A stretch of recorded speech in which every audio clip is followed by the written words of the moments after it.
absolutely midget compared. That looks absolutely enormous, that pyramid. Because it looks, the further you get away, it seems to, although with perspective, it's growing in that perspective, isn't it? You'd imagine it gets smaller, but it seems to, you know. They just look tiny.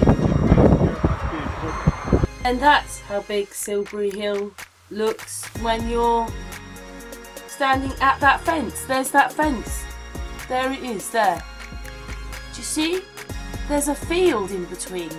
And it doesn't look so big when you get a bit closer. Isn't that strange?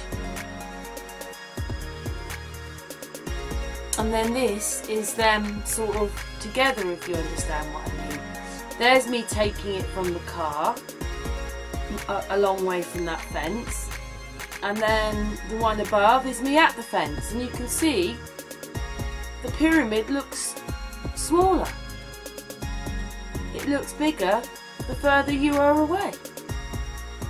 I mean, we're not talking of a great distance, but you can see the difference a bit further away. It looks bigger than when we're closer.